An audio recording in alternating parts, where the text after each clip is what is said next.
Hello everyone, welcome to the video. First of all, I just want to say thank you guys so much for the support on the channel. We crossed 700 subscribers recently, and thank you guys so much for that. We're going to be at 1,000 in no time, at which point I'm going to be doing a pretty big giveaway of probably some Steam games and all that sort of good stuff, so make sure to stay tuned.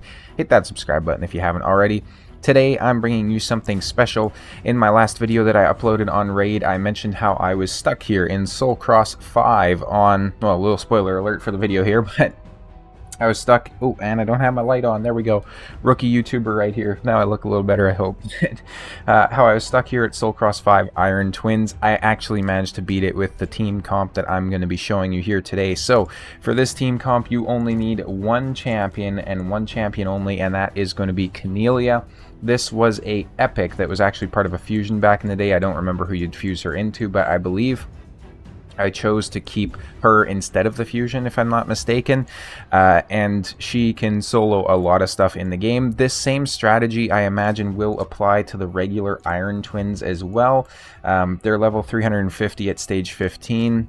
This guy over here is going to be level 300. So if we apply the same logic, you could come over here and you could beat yourself at least all the way up to like stage 11 or 12, which is big and might help out some players. What is the secret to this? Well, I'm going to throw up the run on the screen right about now somewhere so you can take a look.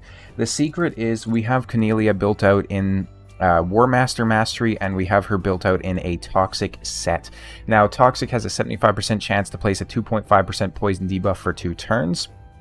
That combined with her kit, so specifically the A1 is just attacking one enemy, has a decent multiplier, and then her A3, which places a sleep on herself for 1 turn in this case, and she's going to heal herself by 50% of her max HP and boost her turn meter by 50% whenever it's expired or gets removed.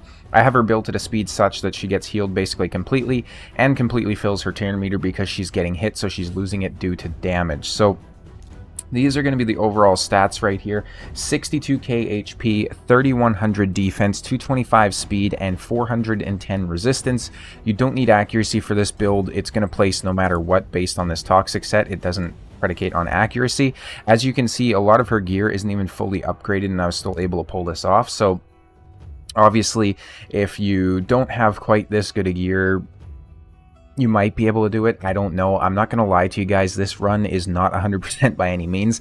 I found that this is only about a 10% success rate when I was running it. Even to get the footage for it, I had to run it like 8 times just to get the 1 success in there. So it's definitely going to be a little bit time consuming to beat it, but realistically, as you bump these stats up, it's only going to get easier. So if you can have around 260 speed, maybe 3400 defense, and then 70 to 80k HP, as well as your 400 to 450 resistance, I imagine you'll just breeze through it.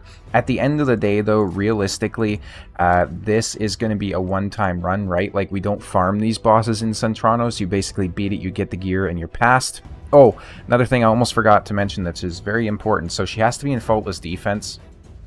It doesn't necessarily matter which level of it, but faultless defense is incredible for making this a lot easier to run. Faultless defense is going to help you to tank those hits, especially later on. And the reason we want to have her in War Master and Toxic is so that we can speed up how quickly we get the boss down below 40% HP.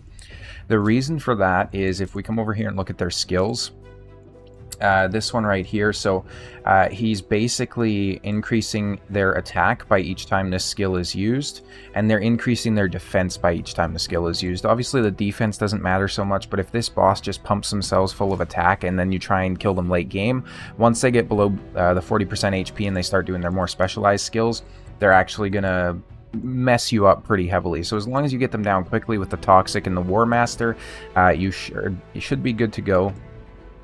Like I say, it takes a while to get through this, but it is what it is. I actually placed in the top rankings here on the clan too. You can probably see what I found is that Brogni was basically just the cheat strategy for this dungeon. Like, you look through all the top players and it's just literally Brogni. You look through my clan, everybody else except me is using Brogni, so I'm a bit of a special guy here, and I'm happy about that. I mentioned how I like to bring strategies which are a bit more free-to-play friendly or low spender friendly or unorthodox strategies, right? And I think I've definitely done that here.